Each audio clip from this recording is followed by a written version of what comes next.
Hi, my guest today is Jen Shryock, the founder of Family Pause Parent Education, which is an organization dedicated to helping pet professionals support families with children and dogs, which is such a special niche, of course, one that I have a particular passion for, but that's not what we're talking about today. Today, I invited Jen to come on the show and talk with me about pain. I mean, really, who doesn't want to talk about pain? But Jen was brave, and she said she would come on and share some thoughts about pain because we had been talking about it offline a little bit lately. So Jen, you've been going through a real tough time lately. Can you tell us a little bit about that? Right. So this last year has been interesting, and I've had some different situations that have led to nerve pain, like serious nerve pain. So last year it was a radial nerve issue, and now I have a herniated disc. So it's 2020. These things happen, right? And so that has led to excruciating pain and serious pain, which is, very uncomfortable. Very uncomfortable. Yeah. And nerve pain seems like its own special kind of torture, at least in my experience. I've had muscle pain and other kinds of pain, but nerve pain is the one I would like to have least. It's really hard to manage emotionally and physically. How has your experience with that been? I agree with you. When it was in my hand, it felt like I just kept saying, I mean, it was that like toothache pain in my wrist that would never stop and would shoot up my arm. So that was excruciating. This, however, has been even more so. And the way that I have it, it goes down my rear and into my legs. So it's interesting to me. This whole thing has been kind of interesting, along with awful, is that you don't know how bad nerve pain is until you really have it. And then other pain, like I had steroid shots that helped with the nerve pain. And, a week ago, I would have told you my back doesn't hurt, the local site. Now I'm going to tell you that is the worst thing. It's like a ball of fire in my back, but the nerve pain down my legs has subsided because of injections. So you don't realize how bad it is because your whole body is ramped up. And that's been really kind of interesting to me because as I've seen one thing get sort of resolved, I see, wow, I was having pain in this other part of me, but boy, is it really ramped up now and I can feel it. So I don't know. It's whack-a-mole right now. It is. But Yeah. September 17th, I hope to capture that damn mole. But anyway, and really whack them. So I'm grateful in so many ways for oddly for this experience, but also too that I do have hopefully an end in sight via surgery. But many people don't, and this has really made me think and reflect on that. So let's talk a little bit more about that gratitude, because that's come up a few times in our conversations where you have said, I'm just so grateful for so many things. And I think, isn't that amazing and marvelous that she's in so much pain and the words she's putting out in the world are, things are wonderful in so many ways. Yes, I have pain and I'm very grateful. So can you tell us a little bit about that? Well, I am really grateful. I have so many things around me that outside of my pain, which is, I think, so important to think about, is what my pain doesn't define me, right? There's a whole lot of parts of me. And so because of this pain, I've been forced to slow down, whether I like it or not, and slow down, sometimes not get out of the bed, not move, literally slow down. Your body has a funny way of doing that sometimes. And that part has been frustrating, but also has forced me to also look at it from, okay, and now what? Ironically, I had a day that I was just sitting and crying. And at the beginning of this, all I could think about was my mom, who had MS. And she lived in a constant state of what I imagine as pain. I don't know her pain. When you asked me to do this, I thought, well, I'm not, I often have relief from pain. So who am I to talk about pain? I think we define it in funny ways too. But my mom had chronic pain, and I thought I understood until, I really felt like I understood when I could not walk to the bathroom by myself, could not stand up straight, could not and cannot do certain things. So it's forced me to relate and to feel things that are really uncomfortable. And that creates fear. And I was sitting here one day with my husband talking to him, and as I often do, because I tend to fall apart a lot, that happens. Crying is not unfamiliar to Jen Shryock.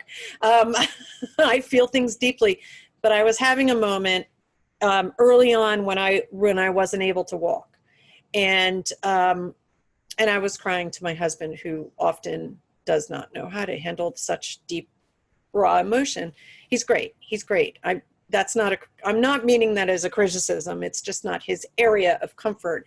And my daughter walked in the room, and I was saying, but what if I don't get my ability back? What if I can't walk? What if I can't? What if? And my 11-year-old said, well, that's why we're not going to talk about what if right now.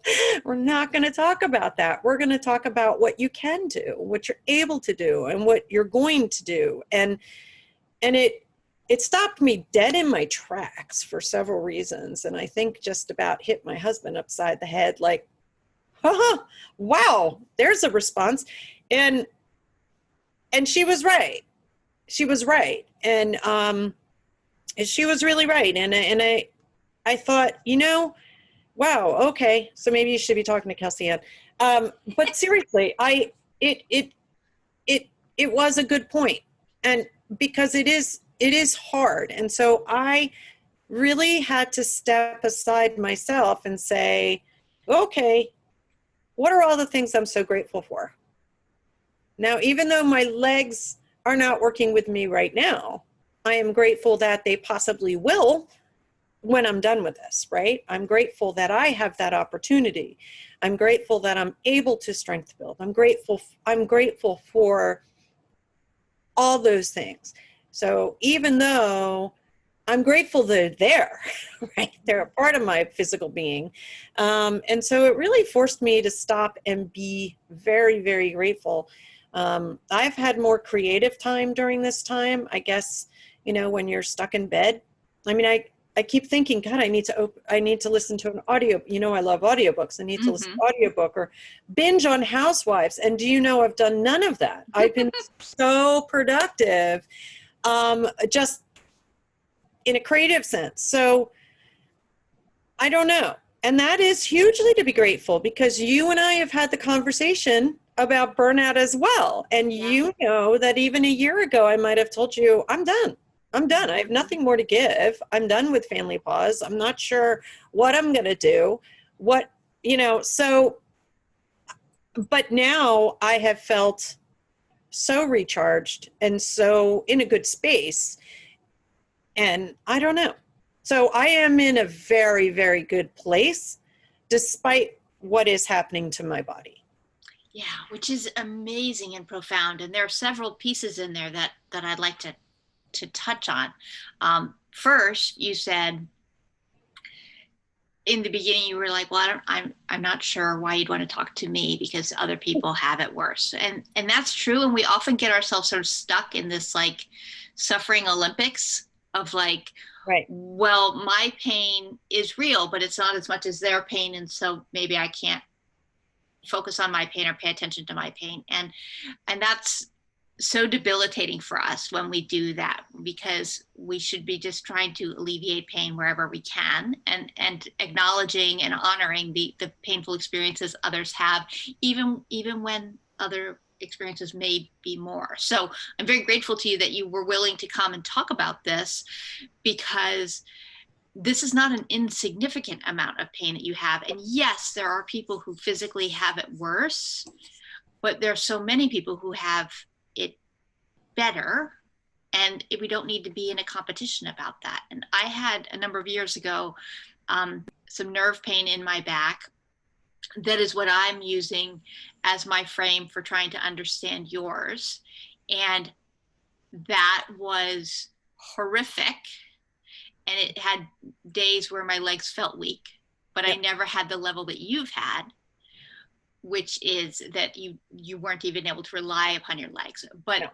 I was blinded by this and incapacitated in tiny little ways. Like rolling over would take me Yes. a minute to 2 minutes because I had to do it millimeter by millimeter, and it was so painful. And my husband would sometimes say, like, "Do you want me to push?" And I'm like, "Oh, no." No, Don't no. come near me. Don't touch me. Nothing. Because Yeah, only you and your body, you have to do this beautiful little dance that says, a little too much. No, no, no, no, no, no. Aye. yeah, It's bad. It's yeah, bad.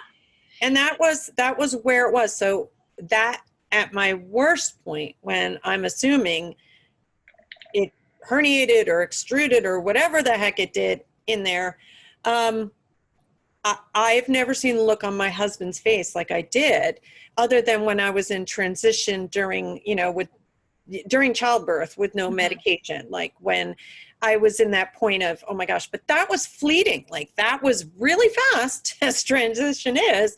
This was a long time, a long Yeah, time. And, it was, and I didn't know it was happening to me. So I was like, do I go to urgent care? Well, no, I can't even imagine getting to urgent care. I can't get downstairs, let alone urgent care. What do you do? Like, what do you do? So it was there. I had my daughter's 11-year-old birthday in my bed. mm-hmm. How pathetic is that? So like, I mean, for me, it was like, holy cow, we had big plans to do a family project together, and I had to scrap the whole thing. So along with the physical pain, has been a lot of emotional pain that I wish I could, I can't, making excuses or having to ask for help, which, nobody likes doing that. So anyway, Nobody so likes doing that. it's a journey. I've had Yeah, no choice. I've had no choice. And I've had to be extraordinarily grateful and graceful as much as possible, because it ain't pretty. I'm having to ask my husband to help me get dressed or whatever. And that's where I was. So, yeah. Yeah, he makes all my meals because I can't stand long enough. Before I couldn't stand. I couldn't get downstairs. It was probably 2 weeks. And now I'm doing what I can. But yeah. it's a lot. And when you were talking about Kelsey Ann helping you to reframe your focus from future projections to now, that's hard to do. We spend a lot of our time either shooting ourselves into the future and worrying about what might come, or throwing ourselves into the past and regretting things or replaying things, or what if I had done that differently, or did I remember to, all of those thoughts. So our brains are really busy not being in the present. Yeah. And in that moment, she was able to help you come back to like right here and now. And what's amazing in that is that you were able to see right here and right now, I'm in a lot of pain, Mm-hmm. and Yeah. many things are good. What do you think gives you that ability? Well, the word resilience comes to mind. I don't know. I'm wearing the shirt Mind Over Matter. Mind over Maybe matter. Mind Over Matter. That's why I put it on today. Um, I I don't know. I think I've had a lot of different obstacles and challenges that I've had choices. You're gonna get through this, but how do you want to be on the other side? You know what I Yeah, mean? Do you yeah, want to shine through this, or do you want to muddle through this? And there's a part of me that struggled with that, because I've been kind of physically at the lowest in my life. To not be able to do anything around my house has been insane. So to still be able to, how can I still be positive, even if it's from my bed, has been really hard. And so I've had to create tiny little steps of success, every week, do my online live every week. I still have, I still can do my stuff. It just, I have to adapt how I'm doing it, and I have to take it small bits. So because I've got to lay down, I've got to allow myself. I'm really bad. I actually hit a wall before I was diagnosed with this. I had spent all day doing recordings. It was the beginning of the quarantine, and I spent all day recording, and everybody was in the mindset of, I think I was with everybody, like, oh, got to get everything online. I've got to do these things. And I sat at my computer, and by golly, I had a goal, and it was unreasonable. The goal, imagine that. They always are. And I was going to get it done. I was going to get it done. So I got it done. But then my daughter, I had to fill out a form for her. And I'm legally blind, so the computer and me in forms, I think you've experienced this with me in the past. I am not. Forms, the word is an aversion to me. Charts, graphs, my goodness, no. I have a really hard time with it. So I was already trigger stacked from spending a day uploading and putting a course online. Then and visually tapped out. And then I added to that form at the end of the day. And I was trying to do it. And again, I got so frustrated, I started to cry and get upset. And because I was in pain. I was in so much pain. But I was going to do it. And I was going to reward myself with laying down after I finished it. And my daughter said, Mom, you need a timeout. And, and I said, begrudgingly, yeah, I went and did that. I didn't know I had herniated my disc at that point. But we're hard on ourselves. Yeah. We're hard on ourselves. And I had a friend from high school who also is plays the role of a lawyer for me now with my business stuff, and plays the role. He is a lawyer, but anyway, he's still my friend from high school.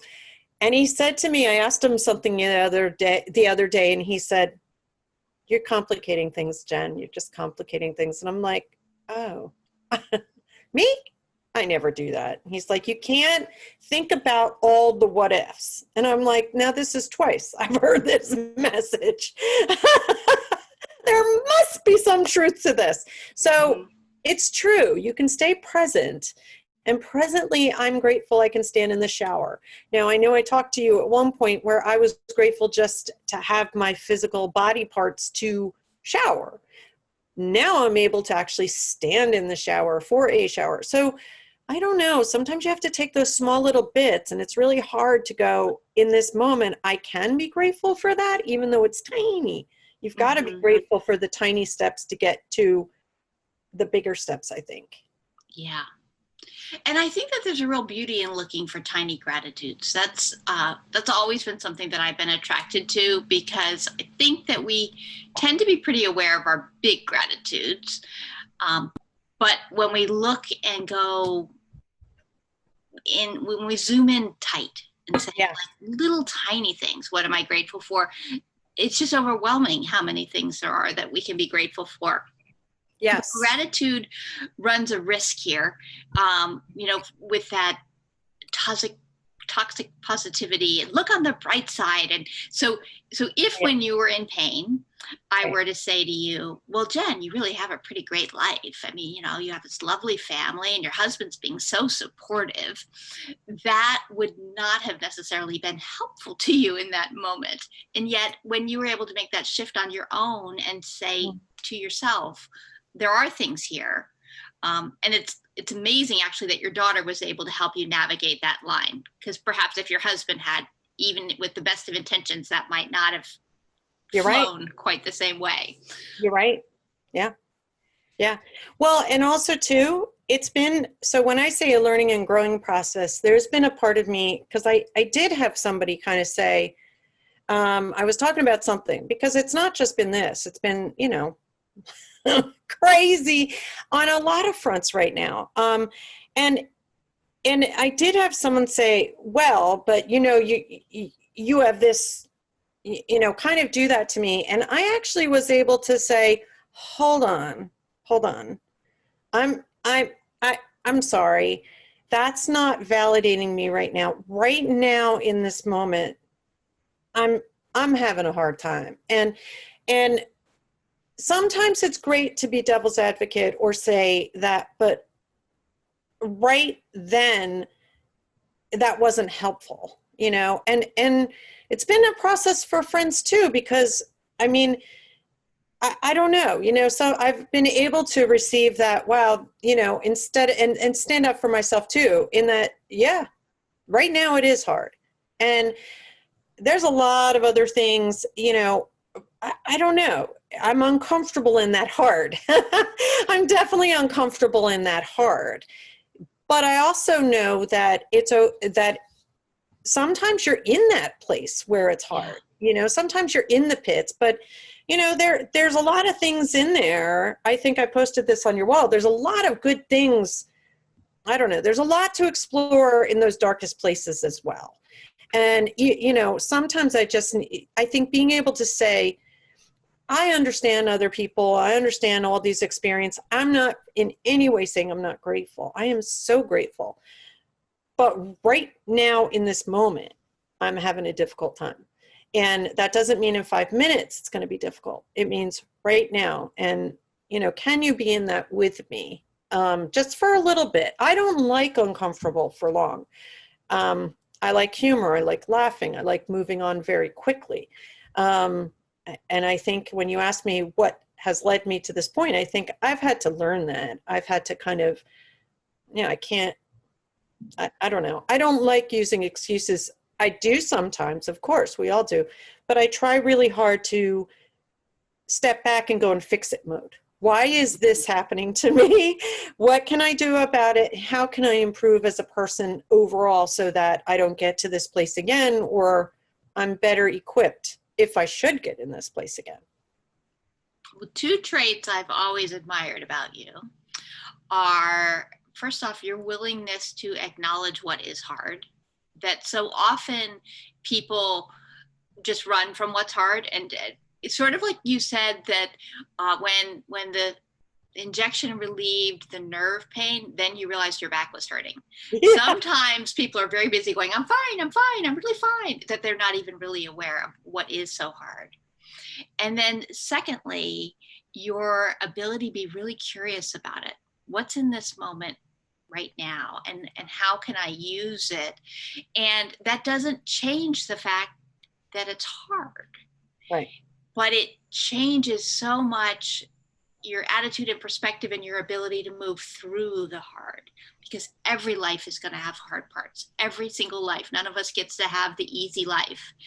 Yes. But when we go, wow, this is hard. And when you said to your friend, I hear you, but right now, that doesn't help me. Right now, I need someone to hear me say, this is hard, and to understand that it really is hard. That is so powerful, to be able to stand up for your needs in that way, and to acknowledge that just to be seen and have someone bear witness with you in that difficult moment would help ease you just a little bit. Oh my God. I admire that about you. Well, thank you, because that's a new skill. That's a new that took a lot of courage, and it felt like, it was really great, because I love friendships, and I have many of these where you're safe enough to explore those new kinds of feelings and say, okay, all right, I hear you, but that's not helpful to me right now. And maybe this isn't a discussion for us, but here's what I need. So being able to kind of dissect that and say, it was incredibly awkward to say, yeah, I get it. And there's a million people with all these other issues. I understand that. So for me, that was a big deal. That was a big deal, because usually I would just allow that to go on. So saying, I understand, and moving forward, and then us actually reflecting later was a big thing. And so I appreciate having friendships in my life that we can say, holy cow, maybe you weren't in it for validating my feelings at the time, but holy cow, you helped me to stand up for myself and say what my needs were in that moment, which was almost a bigger lesson. So it was really kind of cool. I mean, it's been a really incredible learning process in going through this. Yeah. you know. Yeah. Yeah, And someone with really good intentions can try to, help you move towards something more positive yeah, really quickly. I have a podcast episode on something called active constructive responding, and how sometimes when someone will share some news or share a thought and someone kind of veers off a little too quickly, hmm, that we feel unheard and we feel almost dismissed or negated, but that was not the person's intention at all. no, And so for you to be able to have that conversation with your friend and really see that this is a friend, yeah, this is someone who had good intent, and to be able to maintain the relationship, but yeah, actually strengthen the relationship as a result of this. So many of us avoid saying anything because we wouldn't want to hurt someone's feelings, but then we just feel distant. yep. And And we get you had the angry. courage to wander in. Yeah. No, I did. And that's not something that's easy. And it's not easy for anybody. Right. But again, when I think about gratitude too in this moment, I mean, Colleen, you and I were supposed to be going to Germany. We were. We were supposed to be going to Germany. If it weren't 2020, as it is, and in how 2020 has rolled out for us, this could have been, wow, really a weird situation. The other thing is my husband is home. He's home working. My daughter's home. My other daughter was home. You know, um, so in many ways, if this were to happen, one, it's summer and it's humid and disgusting out in North Carolina, and there's bugs that are waiting for me, and really disappointed I'm not going out there so they can feast. Mosquitoes, I think, are just, yeah, not happy. And two, it's humid and hot and sunny, which doesn't agree with me to begin with. So I'm grateful that it's not my favorite season. It's not fall. It's not spring. It's hot and humid, disgusting summer. So I hibernate anyway. And my husband is home. Thank goodness he is home to be able to wait on me hand and foot. Thank goodness he is. So goodness. But seriously, Yeah. there is, and believe me, every day that goes by with this, I've been like, holy cow! If this were a year ago, wow, could have been really, really bad. Yeah. So, Well, I'm yeah, glad that you have a date for your surgery, and me I'm too. hopeful that all will go very smoothly for you. So, from the perspective of pain and recognizing that we all have pain, some of us have physical pain, some of us have emotional pain. At various times in our life, we will have different pieces, but Mhm. knowing that we all have pain and knowing that your pain has helped you feel grateful and see more and understand your own resilience, what would be one of your thoughts or wishes for all of the listeners with regard to pain? That they don't run from it, that they kind of embrace it and allow themselves time to acknowledge it, and then put it, acknowledge it and get in with it, but then, you know, also embrace everything else that is who they are. You know what I mean? So that doesn't define them. They are the people that they are, and their gifts expand beyond their pain in the moment. And we need all of their uniqueness to shine. And that's what I encourage. And that's my wish, is to get to that point and be able to do that. Yeah, and that's true for all of us. We're always working and moving in that direction. And some days we'll do it well, and some days we won't do it as Oh, well, believe but me. we're all going there. And that's okay. And that's okay too. And I think journaling and doing whatever releases it for you. And I started acupuncture. That's just another thing that was for me, because there was limited things to do. What gift could it give me? That was a gift I could give me. And I think allowing that too, so yes, being able to do those things, but also giving yourself grace for when you fall apart, because I think every day I have an allocated fall apart time, sometimes scheduled, sometimes not. Yesterday morning, it was first thing in the morning. Those things happen, and that's okay. It's part of it. Yeah. Don't be scared. That actually reminds me of another thought where I was talking to a woman who was going through really difficult circumstance, and she was very busily holding it together. And Mm, once a day, she was kind of having the fall apart time. But for the most part, from the outside, you wouldn't see everything that was going on for her. And she judged herself a little bit about this fall apart time. And instead of saying, wow, I'm amazing at all I'm getting done, and I'm only falling apart once a day, look at me, I'm a rock star, she was saying, I can't believe I'm falling apart every day. I can't believe I'm such a mess. And I think there's a real value in allowing yourself and being self-compassionate enough to say, this is part of it. Sometimes we yeah, fall apart. Sometimes we need to just stop, take a break, and cry it on out. And then, you know what? You get back up and you do what you can. And in different moments, that might mean you get back up and you cancel all your appointments. That's what yeah, you can do. yes, Okay. And the other days, it's you get up and you go to the appointment and you don't even mention that you just fell apart, and you just pretend everything's fine, and people on the outside don't see that. And yeah. those are choices we're all weighing all the time. But when we add in a layer of self-judgment, that's Mm. so much heavier, so much heavier. It is so much heavier. And I do think that it's important we give ourselves, like I said, that grace and that time, Yeah. and allow that this is part of the human experience. It's part of feeling. So it's funny because with the loss of the reflex, I keep saying, my leg's okay. I can feel when I pinch, I can feel the pain. I think part of life is, can I, we're still feeling and growing. As long as we're feeling and growing, we're living, right? So I hadn't thought about that, but it's true. I do check and make sure I'm not numb in my legs and that kind of thing.